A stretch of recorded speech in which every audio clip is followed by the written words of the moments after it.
Voilà, bonsoir à tous, merci d'être venus. Donc, on essaime. Il y a même Gessa Emra qui nous rejoint.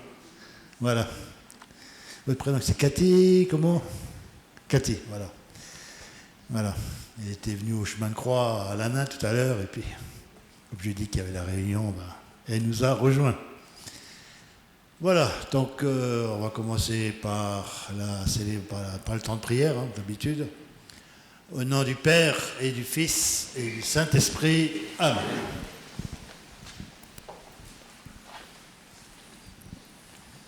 Écoute la voix du Seigneur, prête l'oreille de ton cœur, qui que tu sois, ton Dieu t'appelle, qui que tu sois, il est ton Père, toi qui aimes la vie, ô toi qui veux le bonheur, réponds en fidèle ouvrier de sa très douce volonté. Réponds en fidèle ouvrier de l'Évangile et de sa paix. Écoute la voix du Seigneur, prête l'oreille de ton cœur, tu entendras que Dieu fait grâce, tu entendras l'esprit d'audace, toi qui aimes la vie, ô toi qui veux le bonheur, réponds en fidèle ouvrier de sa très douce volonté. Réponds en fidèle ouvrier de l'Évangile et de sa paix.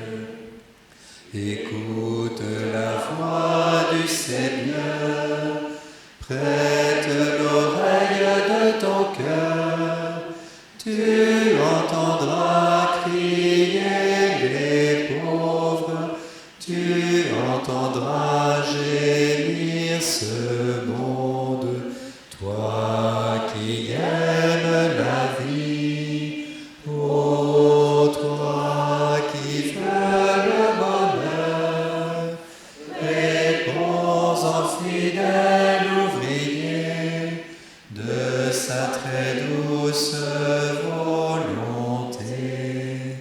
Réponds en fidèle ouvrier de l'Évangile et de sa paix.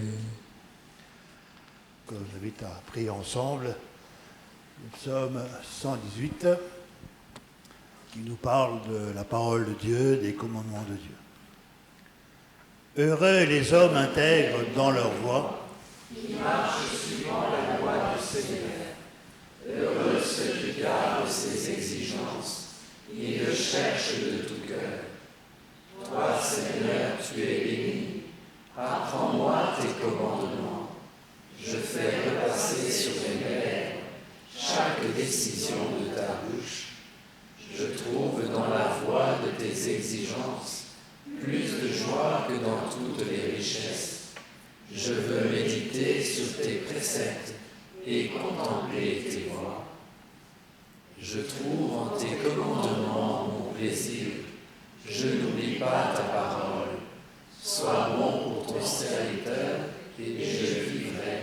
J'observerai ta parole. Ouvre mes yeux, que je contemple les merveilles de ta loi. Je suis un étranger sur la terre. Ne me cache pas tes volontés. Je trouve mon plaisir en tes exigences. Ce sont elles qui me conseillent. Mon âme est collée à la poussière. Fais-moi vivre selon ta parole.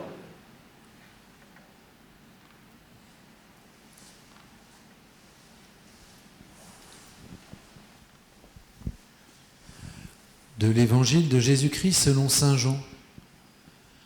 Beaucoup de ses disciples qui avaient entendu déclarèrent : cette parole est rude, qui peut l'entendre ? Jésus savait en lui-même que ses disciples récriminaient à son sujet. Il leur dit : cela vous scandalise ? Et quand vous verrez le Fils de l'homme monter là où il était auparavant ? C'est l'Esprit qui fait vivre. La chair n'est capable de rien. Les paroles que je vous ai dites sont esprit et elles sont vie. Mais il y en a parmi vous qui ne croient pas. Jésus savait en effet depuis le commencement quels étaient ceux qui ne croyaient pas et qui était celui qui le livrerait. Il ajouta : voilà pourquoi je vous ai dit que personne ne peut venir à moi si cela ne lui est pas donné par le Père. À partir de ce moment, beaucoup de ses disciples s'en retournèrent et cessèrent de l'accompagner. Alors Jésus dit aux 12 : voulez-vous partir vous aussi ? Simon-Pierre lui répondit : Seigneur, à qui irions-nous ? Tu as les paroles de la vie éternelle. Quant à nous, nous croyons et nous savons que tu es le Saint de Dieu. Voilà, ça sera un instant. Alors, pourquoi j'ai choisi ce texte ? À cause de la réponse de Saint Simon-Pierre. Seigneur, à qui irions-nous ? Tu as les paroles de la vie éternelle. Le début de l'évangile, verset 70, cette parole est rude, qui peut l'entendre ? Bon, Jésus venait de dire qu'il était le pain de vie et qu'il fallait manger son corps. Imaginez la conception des gens, manger son corps, cannibalisme, qu'est-ce que c'est que ce truc ? Voilà, donc beaucoup de disciples étaient perturbés, ne comprenaient pas, et beaucoup alors ont quitté Jésus. Eh bien parfois la parole de Jésus peut être rude aussi pour nous. Voilà, vous avez tous suivi le vote au Sénat pour qu'il y ait l'inscription de l'avortement dans la Constitution française. Si maintenant vous osez dire la parole de Jésus, l'avortement, c'est pas dans le plan de Dieu, c'est pas ce que Dieu attend de nous, c'est contraire à la volonté de Dieu, vous risquez de prendre une volée de bois vert. La dernière fois, j'avais évoqué la question au cours d'une préparation à la confirmation adulte. Je n'ai pas beaucoup insisté parce que je sentais que ça tiquait un petit peu en face de moi. Donc parfois, il y a des paroles qui nous bousculent, qui nous dérangent, qui vont à l'encontre du langage courant, des idées reçues, de la culture généralement partagée. Et alors, il faut se décider. Est-ce que, comme Simon-Pierre, nous sommes persuadés que Jésus a les paroles de la vie éternelle ? Que seul le chemin de l'Évangile, seule sa parole, peut nous mener à la vraie vie. Et que nous écarter de ce chemin, c'est nous conduire à la mort. Donc voilà. Donc Jésus est la parole de vie et nous sommes invités à suivre cette parole, même si elle peut nous bousculer, nous déranger, aller à l'encontre de ce que nous entendons par ailleurs. Il est le chemin, la vérité et la vie. Lui seul peut nous conduire à la vraie vie. Voilà. Nous terminons par ce cantique « Que vive mon âme à te louer ». Là, je vous invite à vous lever. Que vive mon âme à te louer, tu as posé une lampe, une lumière sur ma route, ta parole Seigneur, ta parole Seigneur. Heureux ceux qui marchent dans tes voies, Seigneur. De tout mon cœur, je veux garder ta parole. Ne me délaisse pas, Dieu de ma joie. Que vive mon âme à te louer. Tu as posé une lampe, une lumière sur ma route. Ta parole, Seigneur, ta parole, Seigneur.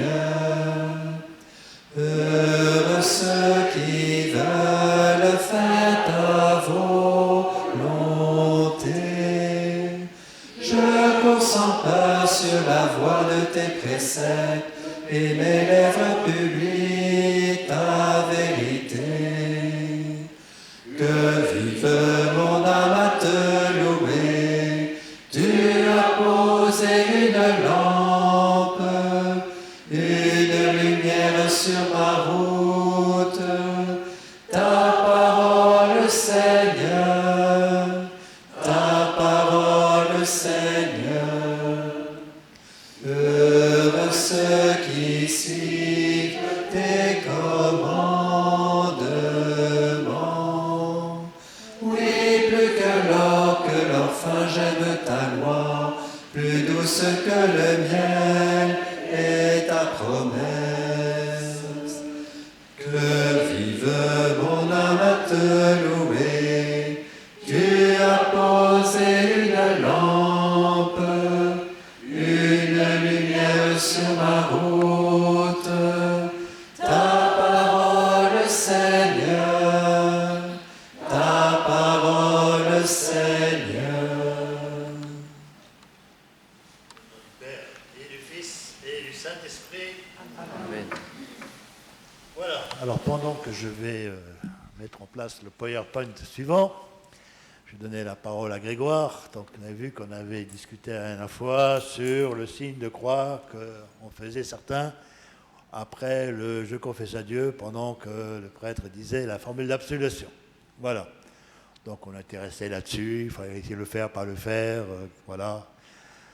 Donc j'en ai parlé à Grégoire, voilà, et puis... Attention, il y a le bon Dieu qui va parler. Non, mon avis, c'est que en fait, c'est un reste de la liturgie d'avant le Concile, où alors j'ai participé quand j'étais, on va dire, grand ado et jeune adulte, j'ai participé régulièrement dans une abbaye à Fontcombault à la liturgie tridentine, parce que ça continue d'exister. J'ai été nourri, ma paroisse, c'était une paroisse comme nous, hein, mais j'ai trouvé que c'était très beau, voilà, une très belle formation. Et je voyais effectivement ces gens faire le signe de croix au moment où le prêtre disait que Dieu Tout-Puissant nous fasse miséricorde. Voilà. Et donc je pense que c'est un reste de cette liturgie qui n'est pas écrite dans la liturgie dite de Paul VI, donc la liturgie réformée. Donc c'est vrai qu'en arrivant en Moselle-Lège, j'ai vu beaucoup de ce geste-là. Je pense que on n'est pas tenu de le faire. Normalement, on ne devrait pas le faire. Je pense que ça s'expliquait au moment où le prêtre dit que Dieu Tout-Puissant nous fasse miséricorde, qu'il nous pardonne nos péchés et nous conduise à la vie éternelle. On faisait le signe de croix parce que c'est par la croix que nous sommes sauvés et que nous sommes pardonnés de nos péchés. Donc ça avait du sens, mais le Concile Vatican II a souhaité qu'un certain nombre de gestes qui, au fur et à mesure des siècles, se rajoutaient. Ça faisait trop lourd, il y avait toujours plein de petits gestes de partout. Le prêtre fait des signes de croix partout à l'autel, voilà. Et donc le Concile a voulu alléger et simplifier. Donc, mon avis, c'est qu'il vaut mieux pas le faire. Je dirais pas, ne le faites pas, vaut mieux pas le faire, mais je pense que c'est pas nécessaire. Voilà. Mais vous n'irez pas en enfer si vous le faites. Voilà, ce qu'on intéressé là-dessus aussi, à la fois intéressé là-dessus. Donc, voilà. Donc, la liturgie de la parole, hein.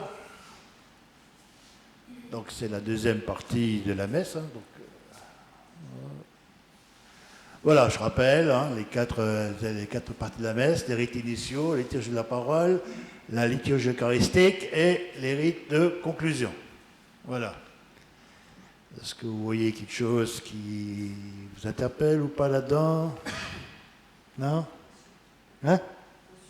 On suit dans le jour. Vous voyez, on parle de rite et de liturgie. Intéressant. Moi, j'ai toujours dit, rite, il y a la liturgie d'accueil, d'ouverture, la liturgie de la parole, la liturgie eucharistique et la liturgie de l'envoi. J'ai toujours dit ça. Et au PGM, on parle de ça. Je me dis, tiens, peut-être pourquoi, quelle est la différence? Alors, je me suis dit peut-être que Parce qu'on dit qu'à la messe, il y a la table de la parole et la table eucharistique. C'est-à-dire que les rites initiaux ne nourrissent pas. Et les rites finaux, d'envoi, ne nous nourrissent pas non plus. Ce qui nous nourrit, c'est la parole de Dieu que l'on reçoit à la messe. Et ensuite, c'est le pain eucharistique et la communion, d'où les deux parties. Là où on reçoit la nourriture de Dieu, table de la parole et table de l'heure, ça s'appelle liturgie. Voilà, c'est comme ça que je le comprends, et qu'on fasse la différence entre les différentes parties de la messe. Là, c'est vraiment, nous entrons dans le sacrement de l'Eucharistie, qui est nourriture, à la fois par la parole et à la fois par l'Eucharistie, par le pain. Voilà, alors liturgie de la parole comprend première lecture, psaume, deuxième lecture, acclamation de l'évangile, évangile, credo, universel. Ce sont les éléments de cette liturgie. L'homélie. Il n'y a pas l'homélie? J'ai oublié l'homélie. Ouais. Elle vient par la suite. J'ai oublié de mettre ça. Très bien. Alors, voilà ce que dit le PJMR. La partie principale de la liturgie et de la parole est constituée par les lectures tirées de la Sainte Écriture, avec les chants qui s'y intercalent. En outre, donc la partie principale, c'est la lecture des textes de la parole de Dieu. En outre, l'homélie, la profession de foi et la prière universelle la développe et la conclut. Car dans les lectures de l'homélie, que l'homélie explique, Dieu adresse la parole à son peuple, il découvre le mystère de la rédemption et du salut, et il offre une nourriture spirituelle. Voilà.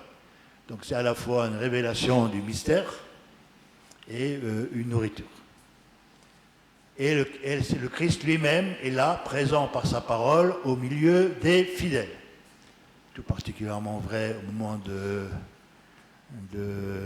l'Évangile, hein, puisque là c'est le Christ le prêtre qui lit l'Évangile, ou le diacre, mais c'est une persona Christé. Voilà, c'est le Christ qui lui-même, quand il en lit l'Évangile, c'est le Christ lui-même qui dit sa parole. Cette parole divine, le peuple la fait sienne par le silence et les chants, et il y adhère par la profession de foi. Nourri par elle, il supplie avec la prière universelle pour les besoins de toute l'Église et pour le salut du monde.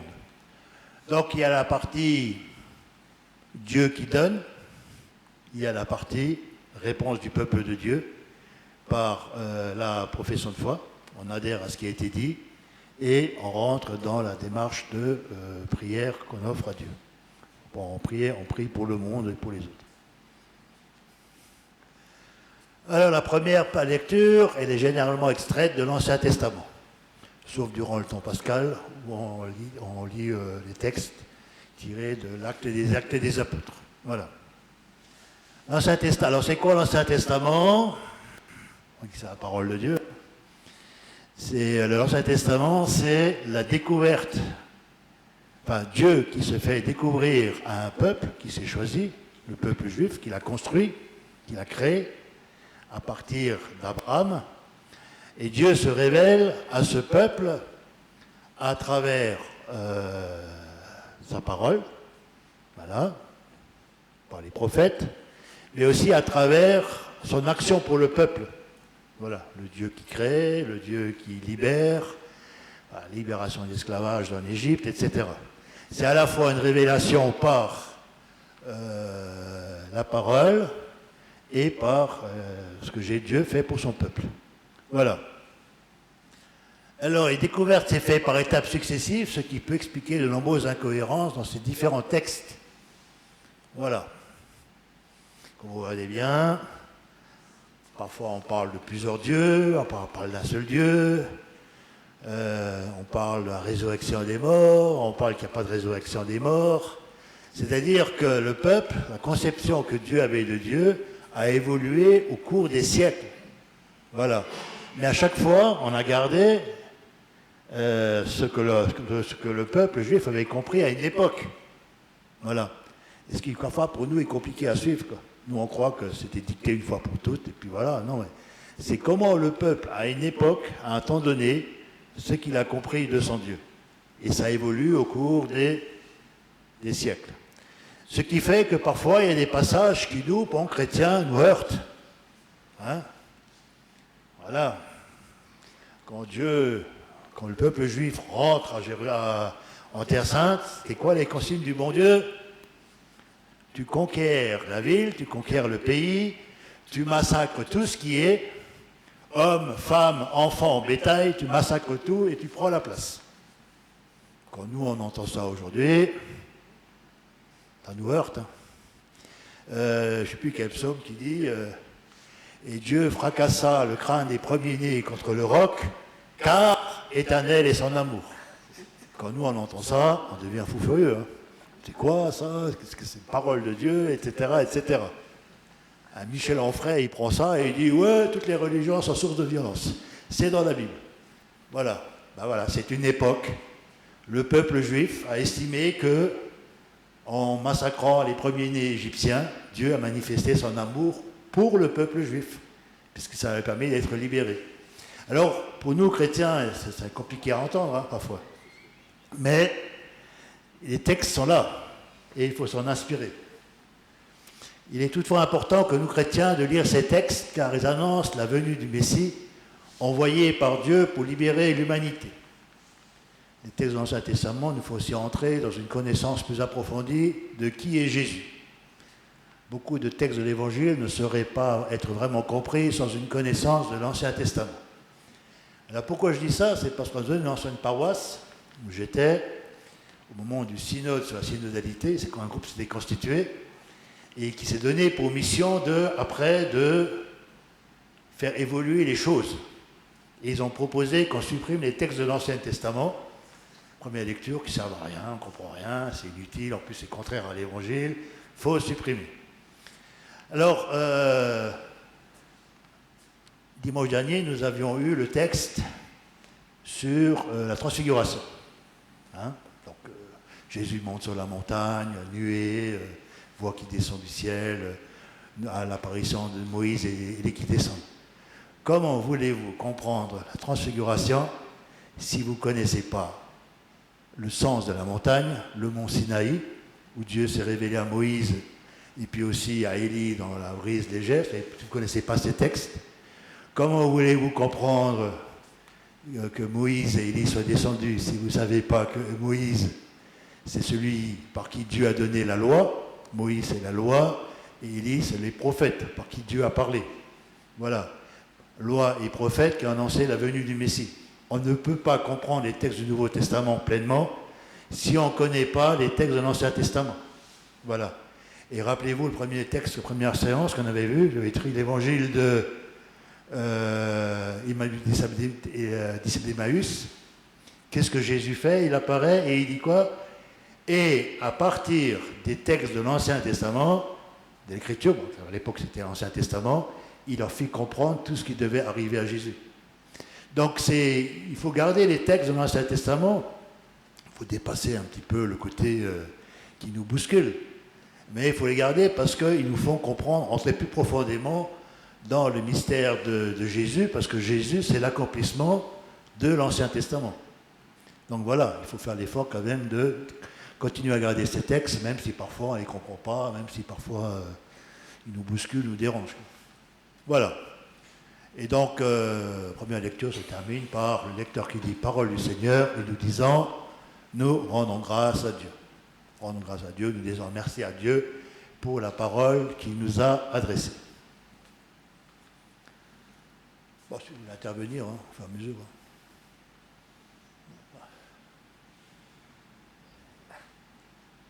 Voilà. Après, il y a le psaume responsorial. Voilà. La première lecture est suivie du psaume responsorial qui fait partie intégrante de la liturgie de la parole et qui a une grande importance liturgique et pastorale car il favorise la méditation de la parole de Dieu. Pardon Dominique, qu'est-ce que ça veut dire le psaume responsorial? Vous entendez quoi dans responsorial? Réponse. C'est-à-dire que, voilà, C'est la réponse qu'on fait à la parole qui nous a été dite. Voilà. Voilà. Et puis, ceci, on s'adresse à Dieu, quoi. Voilà. Le psaume et la prière de l'Ancien... Alors, le psaume et la prière, ça c'est dans le glossaire du site de la Conférence des évêques de France. Quand il y a un mot que vous ne comprenez pas, vous allez sur le site de la Conférence des évêques, il y a un glossaire, ils expliquent en quelques mots tous les mots qu'on utilisait dans la liturgie, dans la foi chrétienne, dans les trucs, en quelques mots, quoi. Voilà. Donc le psaume est la prière de l'Ancien Testament par excellence. Les psaumes ont été utilisés par Jésus lui-même, seul ou avec ses disciples. Il formait le recueil des chants d'Israël pour le culte, louange, supplication, demande de pardon, action de grâce. Voilà. Donc le psaume était à la fois utilisé dans le culte au temple, on chantait les psaumes, et Jésus lui aussi a prié avec les psaumes. Donc nous, chrétiens, nous continuons à faire cela. Et les psaumes, c'est la liturgie des heures, hein, le bréviaire que les prêtres et les religieux sont invités à dire tous les jours. Voilà, d'accord? Et donc nous gardons cette prière héritée du monde juif et que Jésus lui-même a dite. Ah, parfois, ça bouscule un petit peu, parfois, hein, des textes mais en même temps, ça nous permet de rentrer dans la prière, quoi. Alors j'ai mis en haut le roi David, hein, puisque dans la tradition on attribue beaucoup de psaumes à la rédaction du roi, attribués au roi David. Alors le psaume responsorial correspond à chaque lecture et se prend d'ordinaire dans le lectionnaire, c'est-à-dire que voilà, il est prévu dans la liturgie, quoi. Et ça ne change pas comme ça, comme un bruit, quoi. On prend le psaume prévu dans la liturgie du jour, quoi. Il importe que le psaume responsorial soit chanté, au moins pour ce qui est de la réponse du peuple. Le psalmiste ou chantre du psaume exécute les versets du psaume à l'embon ou à un endroit approprié, tandis que toute l'assemblée est assise et écoute. Habituellement, celle-ci participe par un refrain, à moins que le psaume ne soit dit de manière suivie, c'est-à-dire sans reprise d'un refrain. Et si le psaume ne peut pas être chanté, on le récitera de manière la plus apte à favoriser la méditation de la parole de Dieu. Donc voilà, donc l'idéal c'est qu'on chante le psaume, c'est ce qui se fait à Basilique, hein. Et puis ça se fait aussi à l'abbatiale. Voilà, donc, et puis l'assemblée reprend par un refrain.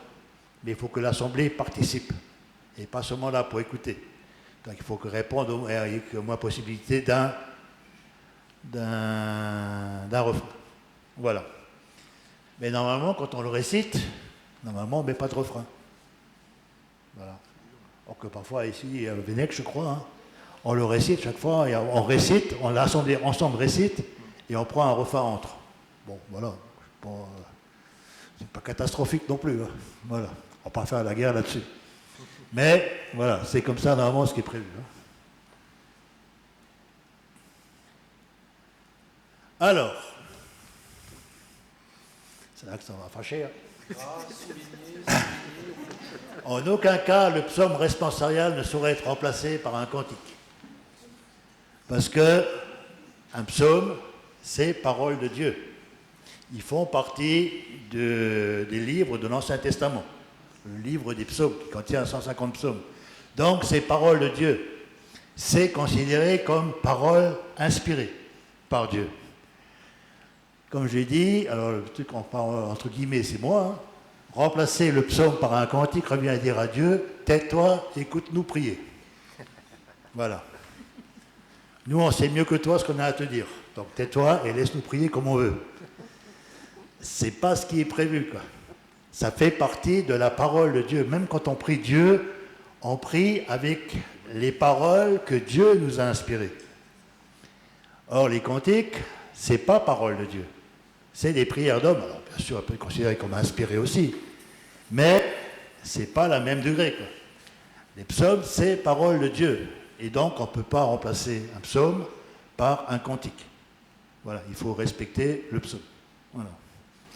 On a parfois, aux funérailles, ce psaume, enfin ce chant,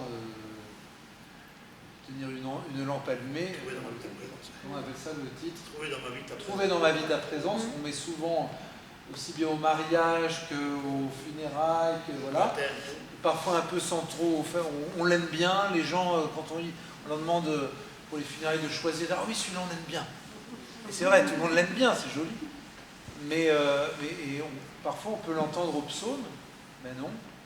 Même si c'est beau, ben c'est pas le moment. Voilà. Ça, on pourra le mettre à un autre moment, mais pas à la place des psaumes. Voilà. Deuxième lecture, hein, donc elle est extraite du Nouveau Testament, en dehors des évangiles. Hein. Donc ça peut être les actes des apôtres, ça peut être les lettres des apôtres, les lettres de Saint Paul et tout ça, l'Apocalypse. Alors, elle nous aide à découvrir comment les premières communautés chrétiennes ont accueilli et mis en pratique l'évangile de Jésus. Et comment elles se sont organisées pour poursuivre la mission de Jésus que Jésus a confiée à ses disciples. Donc voilà, c'est-à-dire qu'on s'inspire de la vie des premières communautés chrétiennes, de ce qu'elles ont compris, de ce qu'elles ont aperçu. Voilà, et ça doit nous inspirer, nous aussi.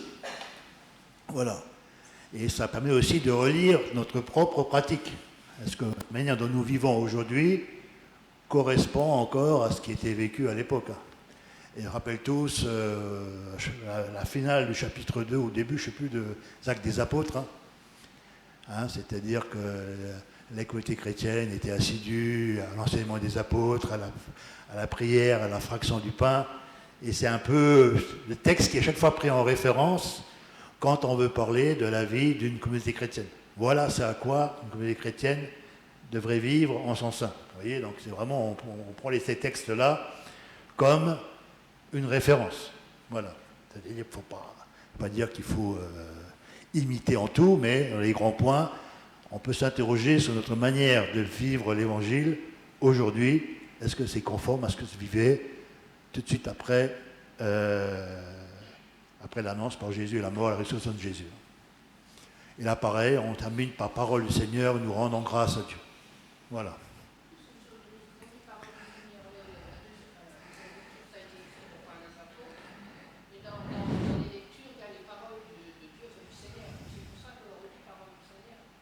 C'est parole de Dieu. C'est-à-dire que c'est inspiré. Tous les textes bibliques sont considérés comme inspirés par l'Esprit Saint. Donc, c'est parole de Dieu. Voilà. C'est pour ça qu'on dit que c'est parole de Dieu. C'est les textes sacrés. C'est la parole, la Bible, c'est la parole de Dieu. C'est inspiré par l'Esprit Saint. Voilà. D'ailleurs, il y a eu au début, il y avait plein de textes. Hein. Les pseudo-évangiles, l'évangile selon Saint Jacques, le machin chouette, avec des trucs plus ou moins bizarroïdes que l'Église n'a pas retenus, car trop bizarroïdes. Même si c'est des choses de vérité. Mais donc l'Église, à un moment donné, elle a fait le point en disant on garde comme inspiré par Dieu ces textes-là. Et ça constitue la parole de Dieu. Quoi. L'acclamation de l'Évangile, donc après la lecture qui précède l'imitation de l'Évangile, on chante l'Alléluia, ou un autre chant établi par des rubriques, selon ce que demande le temps liturgique. Voilà. Carême, on ne chante pas Alléluia. Sauf quand le coopérateur est à moitié fatigué, qui commence par faire Alléluia, bon, et qui rattrape. Hein. Ça lui est arrivé quelquefois.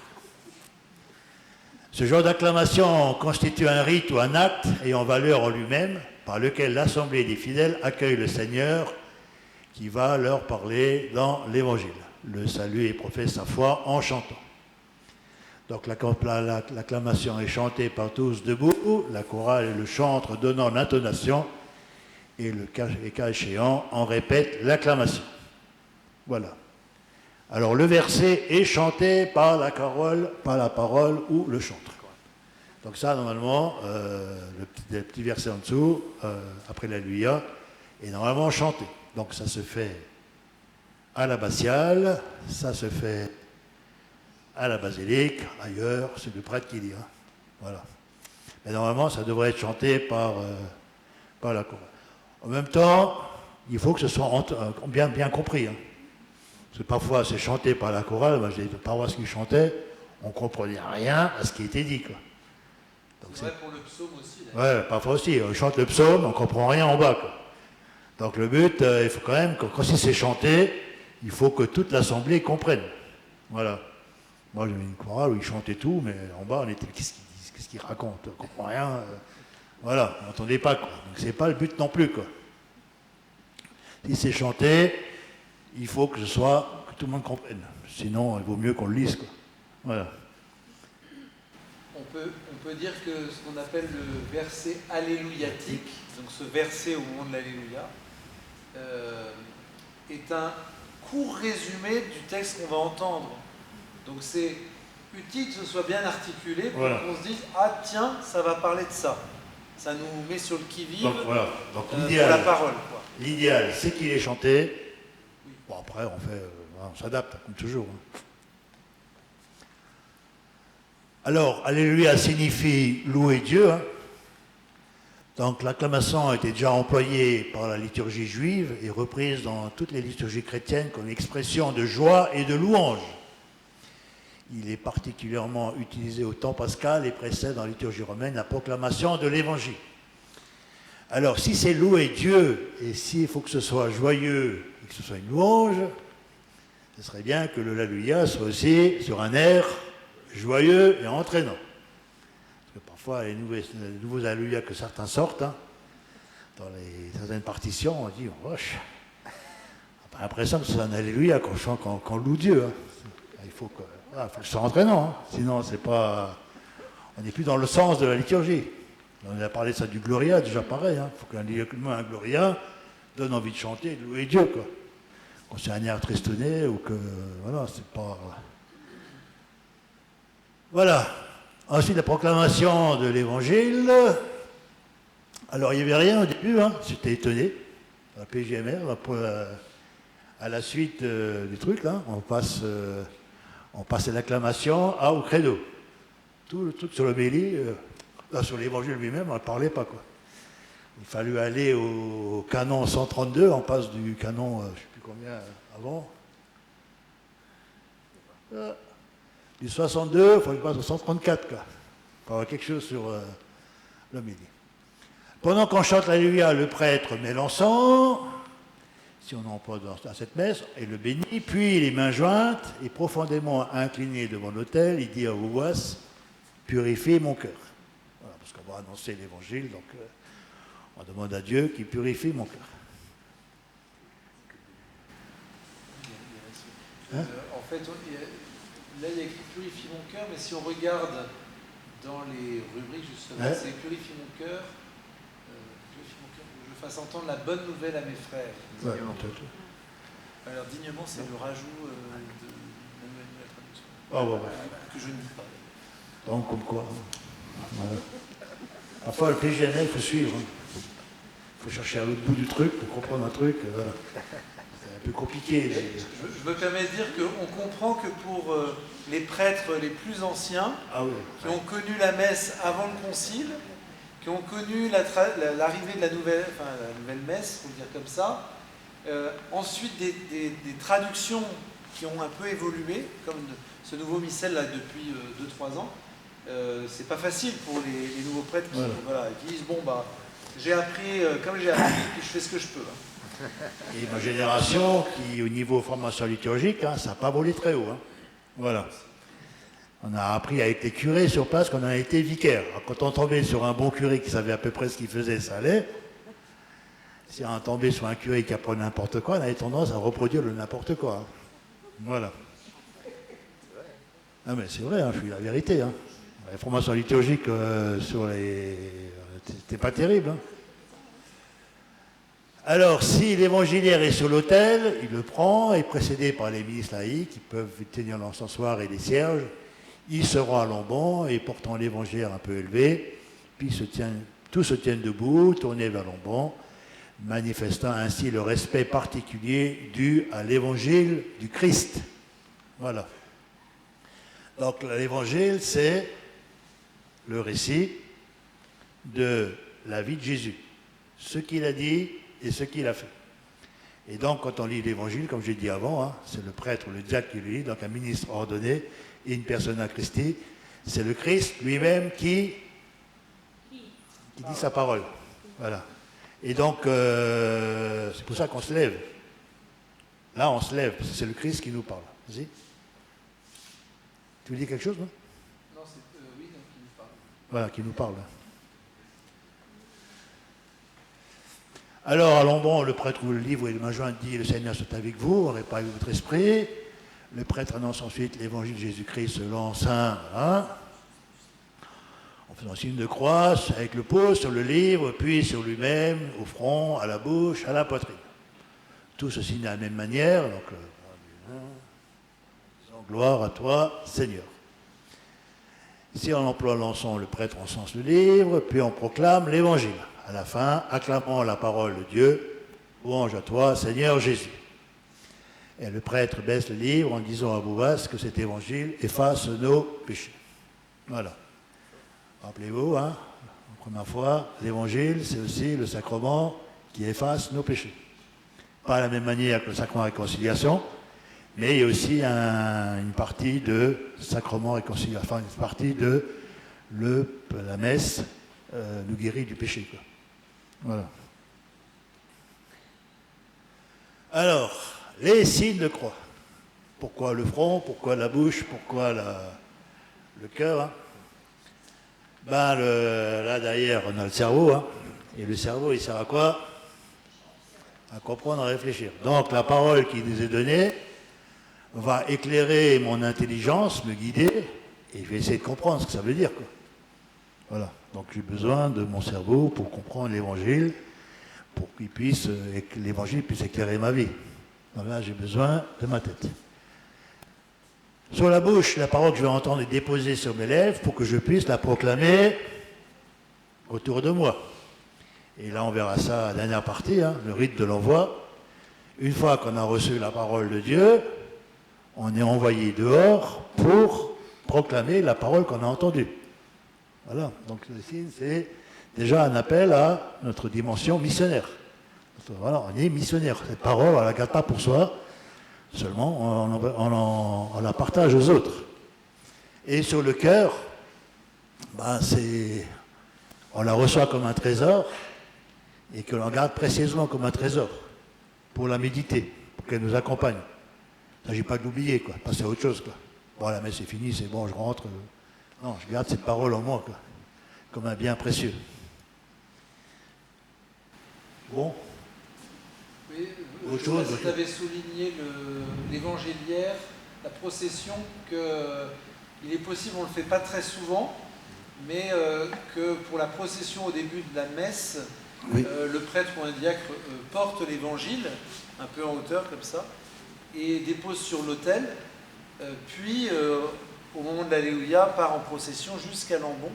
Voilà, c'est aussi pour un signe visible que ce livre qui est d'abord un support pour la parole de Dieu, mais qu'on honore. Voilà, donc on ne le fait pas très souvent, mais on pourrait le développer.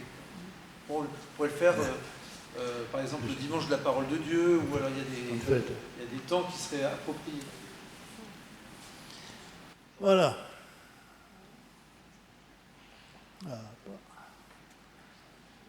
Alors, l'homélie. Voilà, avec un beau prédicateur. Hein. Voilà. Ah, ça, c'est quand on est sur les réseaux sociaux, après, il faut assumer. Hein. L'homélie fait partie de la liturgie et elle est fortement recommandée, car elle est nécessaire pour nourrir la vie chrétienne. Donc, le but, c'est de nourrir la vie chrétienne.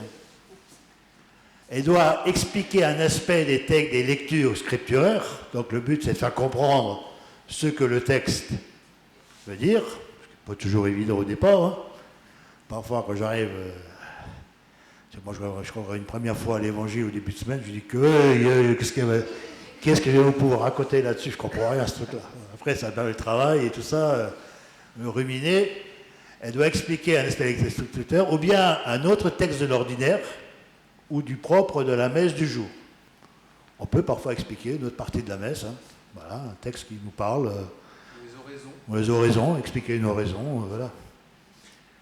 En tenant compte soit du mystère que l'on célèbre, soit des besoins particuliers des auditeurs. Voilà. Je dirais, on peut parfois aussi expliquer à un moment donné la position de l'Église, par exemple sur l'avortement, quand personne ne comprend plus rien, aider les chrétiens à comprendre pourquoi la position de l'Église sur ce sujet, ou sur d'autres sujets, sur l'euthanasie, sur le mariage pour tous, pourquoi l'Église n'adhère pas. Voilà, ceci, il faut aider le peuple chrétien à comprendre. Voilà.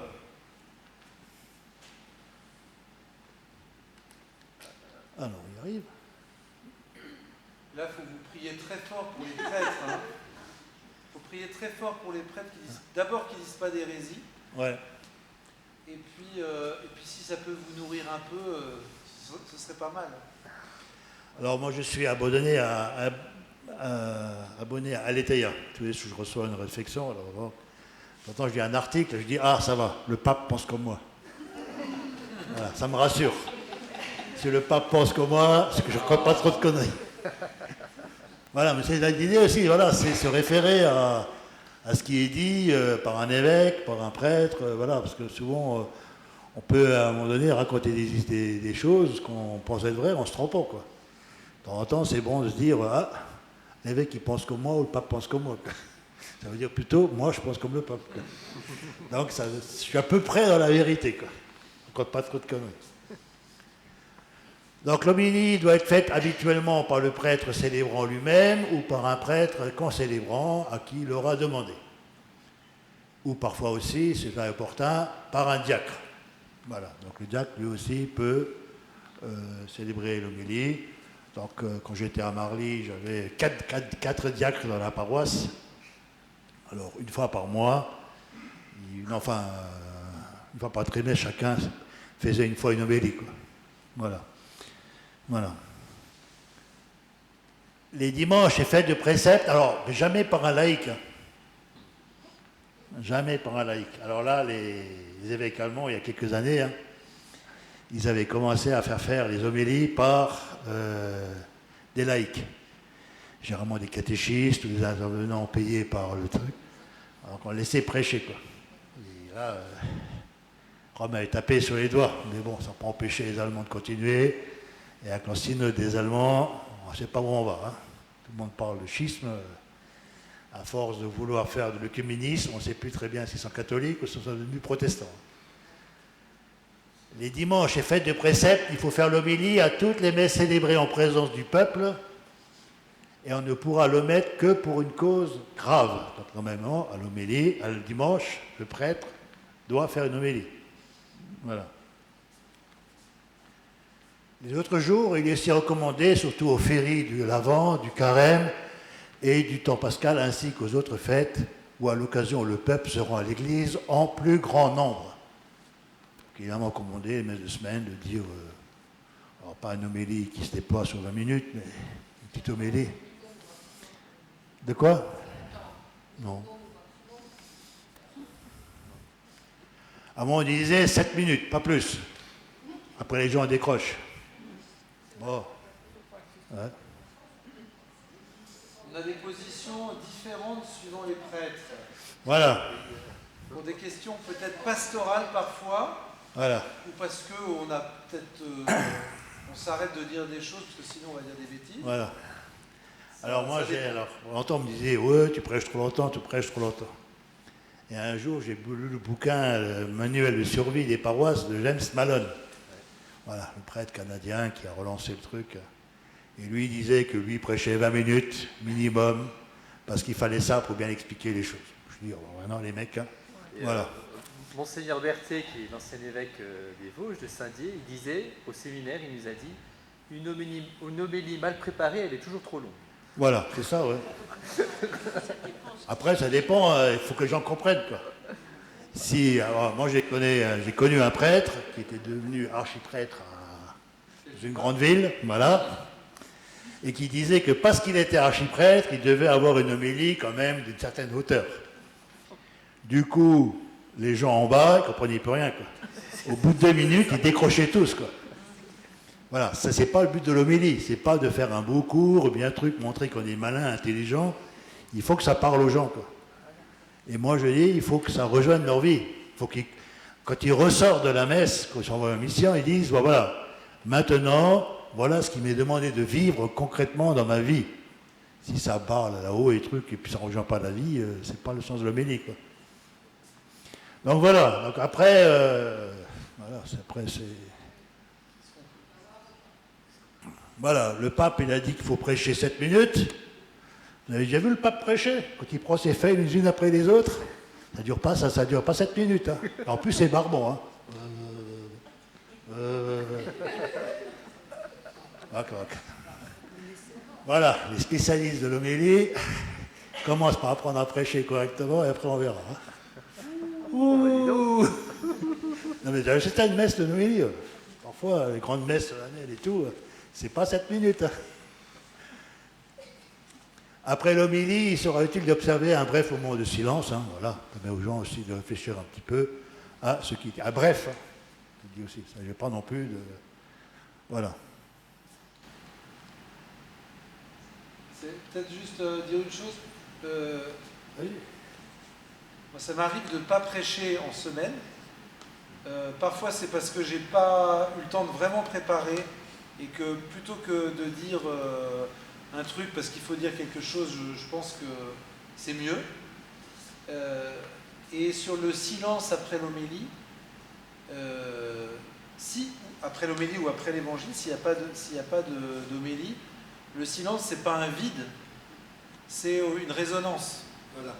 Enfin, ça pourrait l'être, disons. Après, chacun, s'il n'y a pas d'homélie et qu'il y a un silence, parfois on n'a pas accroché, même sur un texte d'évangile.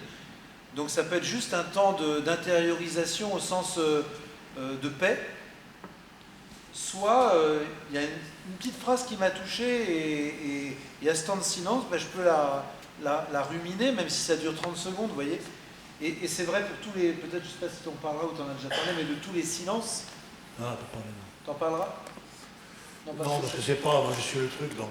D'accord, c'est pas noté. Le silence et après, c'est à la fin, oui, l'attitude des gestes. Enfin, voilà, juste dire que les silences, il ne faut pas qu'on ait peur des silences. Bon, je pense que si vous êtes ici, c'est parce que vous avez déjà un peu une pratique ou une volonté d'aller plus loin. Parfois, on a peur des silences, mais les silences sont vraiment ces temps de respiration. Le pape Benoît XVI en parlait beaucoup, voilà, justement de paix et puis d'intériorité, quoi, pour que ce qui a été dit ou ce qui va venir puisse trouver un terreau fécond.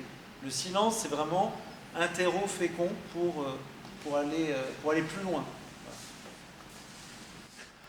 Alors après, il y a la première réponse du peuple chrétien à la parole de Dieu qui a été dite, hein, c'est la profession de foi. Le symbole ou profession de foi vise à ce que tout le peuple rassemblé réponde à la parole de Dieu annoncée dans les lectures de la Sainte Écriture expliquée dans l'homélie, en professant la règle de la foi dans une formule approuvée par l'usage liturgique. Se rappellent et professent les grands mystères de la foi avant que ne commence leur célébration dans l'Eucharistie. Voilà, donc ce qu'on dit, on prouve qu'on a la foi parce que les symboles de foi qu'on utilise, sont tous tirés de la parole de Dieu. Donc on dit, je crois à cette parole que j'ai entendue. Elle fait, c'est ma foi. Voilà. Et donc là, les symboles sont considérés comme un résumé de la foi. Donc on dit à Dieu, tout ce que tu me dis, j'y crois. En résumé, dans les grands mystères de la foi. Hein, voilà. Alors, j'ai cherché un petit peu, hein, je suis tombé sur un article qui m'apparaissait intéressant. Le terme grec, symbolon, je ne sais pas comment on dit, symbolon, hein, désigne un morceau de terre cuite qui était partagé en deux, et dont chaque morceau était conservé par deux familles vivant par des liens séparés, dans des lieux séparés. Quand un membre d'une famille devait être reçu chez l'autre, il lui était possible d'exhiber le morceau manquant du symbolone et de le recoller à l'autre en montrant par là qu'il s'agissait bien d'un membre de la famille alliée. C'était ça l'origine, le symbole. D'accord ? Et ce symbolone, on transmettait à travers la génération. Donc ça manifestait le lien qu'on avait avec notre famille. Eh bien, de même façon, le credo est un moyen de reconnaissance entre les membres d'une même foi. Ceux qui récitaient le credo étaient identifiés comme de vrais chrétiens. Voilà. Le fait de se partager le truc, on va dire, on appartient au même corps, au même groupe. Voilà, et tout comme le symbolone, le credo se transmettait de génération en génération pour perpétuer la foi chrétienne. Voilà. Pourquoi en latin le credo? Le quoi? Pourquoi en latin? Parce que tout a été traduit en latin à un moment donné. En fait, le missel romain est écrit, comme beaucoup de textes de l'Église, en latin, encore aujourd'hui. Donc, par exemple, la traduction du gros livre, du gros missel qui est sur l'autel qui sert aux prêtres, c'est une traduction. Il y a une édition typique en latin, et c'est à partir de ce texte-là que toutes les traductions du monde entier, dans toutes les langues, vont être faites. Donc la référence, c'est le texte. Voilà. Donc quand les symboles ont été écrits, ils ont été écrits en grec. Je ne connais pas le latin. Alors sur le... Quand les symboles ont été écrits, rédigés, ils ont été écrits en grec. C'était la culture, c'était la langue commune de l'époque, la koiné. Voilà. Mais après, à un moment donné, l'Église catholique de Rome a fait le choix de prendre le latin comme sa langue universelle. Et donc tous les textes ont été traduits en latin, et le texte latin est la référence pour tous les textes. C'est pour ça qu'il y a une nouvelle traduction du missel romain, et une nouvelle traduction des lectionnaires, parce qu'après Vatican II, il fallait traduire tous les textes latins en français, tout ça s'est fait assez rapidement, et il y a eu une traduction plus ou moins fidèle, plus ou moins conforme à l'original, et donc là il y a eu un effort il y a quelques années de remettre une traduction qui soit vraiment conforme au texte de référence, qui est toujours le texte latin. Voilà, c'est pour ça. Alors la question quand même que vous posez, c'est pourquoi on continue à avoir du latin, par exemple pour le credo, pour certaines parties. Moi je dirais aujourd'hui, c'est un signe d'universalité, de communion, Voilà. à travers même la langue, de quelque chose d'universel avec tous les gens. Moi je peux prendre l'exemple, vous m'entendez? Oui. Je peux prendre l'exemple, une fois quand j'étais séminariste, j'étais à Montmartre et je voulais avoir la messe dans la journée. Et je me suis dit, j'étais à Paris, je voulais aller à Montmartre, donc je me suis dit, je vais à Montmartre, sur 2 ou 3 heures, je trouverais bien une messe, quoi. Et il se trouve qu'il y avait des Anglais qui étaient là et qui allaient célébrer la messe. Ah, je me suis dit, bah, super, je vais participer à la messe. Sauf qu'ils parlaient anglais. Et j'ai beaucoup apprécié, comme ils savaient qu'il y avait un Français avec eux, c'était un petit groupe d'une quinzaine, vingtaine, ils ont délibérément pris des textes en latin. Alors, il n'y avait pas de credo, en l'occurrence c'était une messe de semaine, mais ils ont pris le Notre Père en latin. Il se trouve que moi j'ai appris le Notre Père en latin, Pater Noster, qui Sincelis, bon, voilà. Et bien le fait qu'ils le disent en latin, on a pu le dire ensemble. Alors évidemment, si on est au mot à mot, moi je ne m'arrête pas à chaque mot, je me dis, ah ça veut dire Pater Noster, ah Pater Noster ça veut dire Notre Père, ok. Mais même si on ne s'y arrête pas, on sait que symboliquement, c'est un peu la même chose, le symbole, on rapproche nos 2 morceaux et on se dit, ah on est frères. Et donc moi personnellement, même si je ne dis pas beaucoup les messes en latin, mais même on peut la dire, même la messe dite Paul VI du Concile, on peut encore la dire en latin, puisqu'elle est très bonne. Mais même si je ne la dis pas, je sais que de temps en temps, je pourrais la dire, la célébrer avec d'autres. Et d'ailleurs, pour aller plus loin, quand il y a des messes internationales avec le pape, etc., régulièrement, il y a des passages de la messe qui sont dits en latin, parce qu'on peut le dire ensemble. Et c'est pour ça, c'est important, ce serait important, je ne sais pas comment ça se passe ici, mais qu'on puisse connaître. Moi j'avais appris le confiteor je confesse à Dieu en latin. Et dans la messe à Montmartre, ils avaient dit, ils le connaissaient, ils l'ont dit en latin. Et moi, je connaissais. Et je me suis dit, génial, je peux le dire. Vous voyez, donc, c'est un peu la dimension universelle, même si évidemment, dans la vie courante de l'Église, c'est bien plus simple, et le Concile Vatican II a recommandé ça, la langue vernaculaire, c'est-à-dire la langue du peuple, qu'on puisse le dire. Mais ça n'empêche pas qu'on puisse, une fois ou l'autre, comme je l'ai dit, le dire, ou parce qu'on a la sensibilité un peu traditionnelle de participer à une messe latin dite Paul VI, c'est-à-dire celle qu'on dit. Voilà, on va continuer parce qu'on va être en retard là. Alors, il y a deux symboles, hein, symbole des apôtres on utilise, ou le symbole de Nicée-Constantinople. Donc la légende veut que les apôtres eux-mêmes aient rédigé chacun une partie des symboles des apôtres au moment de la Pentecôte. Voilà, ça c'est ce qu'on raconte.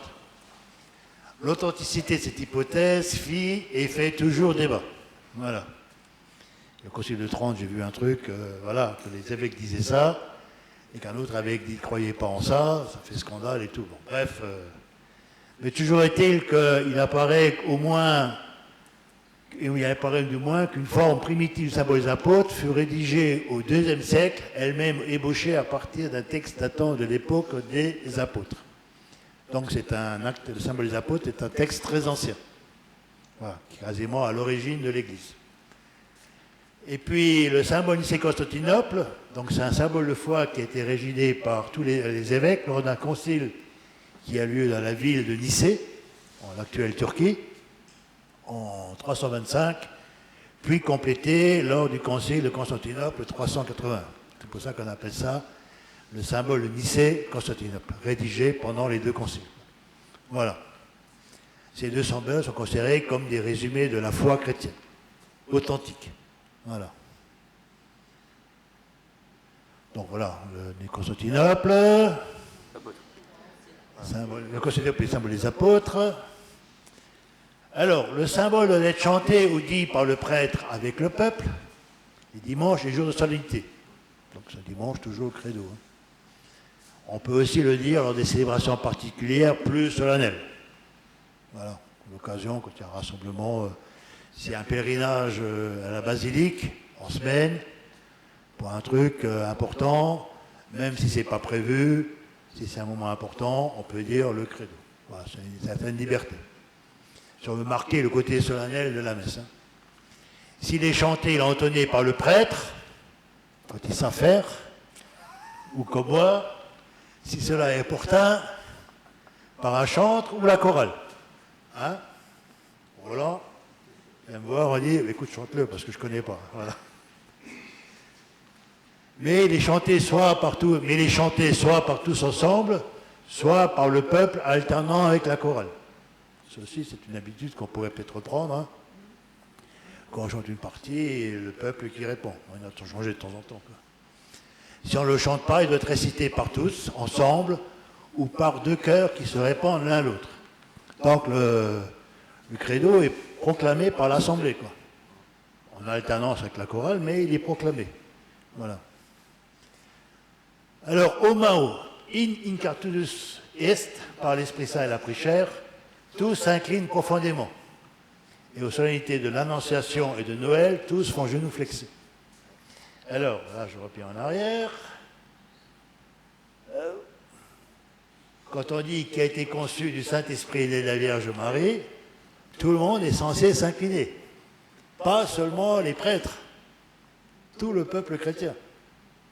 Ça, on a capté le fait qu'il fallait les changements, les paroles, mais ça, on n'a pas capté que tout le peuple chrétien est censé, quand on fait ça, censé s'incliner. Avant, ça ne se faisait pas. Avant, il n'y a que le prêtre qui le faisait. Voilà. Mais là, maintenant, depuis la réforme liturgique, depuis le nouveau missel, c'est bien prévu que toute l'Assemblée s'incline. Donc, quand on dit qu'il a été conçu du Saint-Esprit et de la Vierge Marie, ou le suivant, par l'Esprit Saint et la prière de la Vierge Marie, et s'est fait homme. Alors pour nous les prêtres c'est facile parce que maintenant dans le lectionnaire c'est écrit en rouge, le prêtre s'incline jusqu'au truc. À chaque fois ça nous le rappelle quand on suit le truc, on s'écrit quoi, donc nous on sait. Mais bon, normalement quand vous voyez le prêtre s'incliner, il est censé s'incliner avec lui. Je précise, vous avez rigolé sur le côté rouge. Je ne sais pas si c'est. Vous êtes dit, c'est en rouge parce qu'il faut vraiment que ce soit marqué. Tout est en rouge. Mais tout est en rouge. Les commentaires, ouais. Tout ce qu'on appelle les rubriques, donc les explications que vous avez là, dans le missel, est en rouge. Voilà, c'est juste pour préciser. Et juste dire aussi, je ne sais pas si vous avez l'habitude de prier la prière de l'Angélus. Donc par 3 fois, enfin il y a 3 petites phrases. Mais la 3e petite phrase, et le Verbe s'est fait chair et il a habité parmi nous. Quand on récite l'Angélus, il y a un petit signe de la tête. Donc on peut dire que c'est en action de grâce ou c'est pour marquer ce moment tellement important. C'est la Dieu descend. C'est Dieu descend. Voilà. Dieu descend nous rejoindre, alors on imite un peu. Donc on dit la même chose dans l'Angélus. Voilà, on ne peut pas remplacer le symbole des apôtres, symbole des lycées Constantinople par un autre texte aussi beau soit-il. Pourquoi je vous dis ça? Parce qu'il y a 2 ans, j'étais mangé au repas des protestants, la communauté protestante, et un des membres a dit « Oh ben, j'ai écrit un nouveau credo parce que l'ancien était trop compliqué, il n'était pas assez beau, donc j'ai rédigé un nouveau, et puis tout le monde a trouvé ça beau, et depuis ce temps-là, on prend ce texte-là. » Voilà. Donc c'est pour ça que j'ai ce petit dessin qui m'a bien plu. Avec ce nouveau credo, chacun se sentira respecté dans sa foi. Nous croyons tous en quelque chose, quelque part, quelquefois. Voilà. Donc ce n'est pas notre foi en nous qu'on exprime. On exprime la foi de l'Église, telle qu'elle a reçu des apôtres, qui l'ont reçue de Jésus.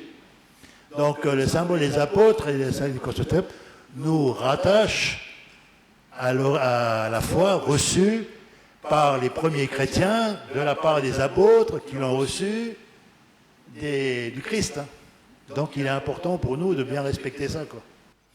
Et même parfois le refrain, l'ancien refrain qui faisait à mon génération quand j'étais jeune, qui faisait le top. Je crois en Dieu qui chante et qui fait chanter la vie. Tous en cœur. Voilà. Alors, je vous mets à défaut d'aller chercher dans la Bible un endroit où on dit que Dieu chante. Et surtout qui fait chanter la Et vie. qui fait chanter la vie. Je vous mets au défi de trouver une parole dans la Bible qui dit que Dieu chante. Ah, c'est peut-être sympa, on peut l'imaginer, mais c'est pas biblique. Ah ben ça, on peut dire. Ça, c'est pas dit, on peut supposer. On peut supposer beaucoup de choses. Hein. Voilà.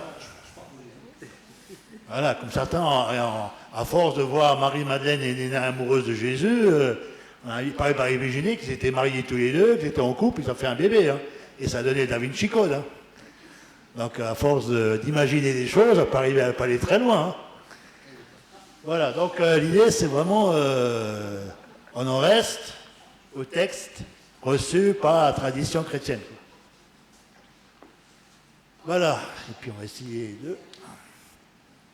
dans la prière universelle. Alors, la prière universelle, prière des fidèles, hein, le peuple répond en quelque sorte à la parole de Dieu reçue dans la foi, en exerçant la fonction de son sacerdoce baptismal. Donc nous sommes tous, par le baptême, devenus prêtres, prophètes et rois. Hein. Donc prêtre, c'est pas baptismal. Le prêtre, ça veut dire celui qui loue Dieu et qui porte le monde dans la prière à Dieu. Voilà, quand on prie pour les autres, ça fait partie du ministère sacerdotal. Et ce n'est pas réservé au curé.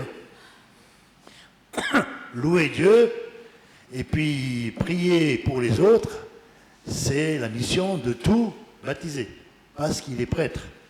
Voilà. Présente à Dieu des prières pour le salut de tous. Il convient que cette prière ait lieu habituellement aux messes avec peuple, donc c'est même en semaine. Hein. Pourquoi? Mais bon, l'habitude c'est pas que c'est le dimanche, hein, parce que si bien, à un moment tous les dimanches il y a prière universelle. Hein. Ça fait partie de la messe.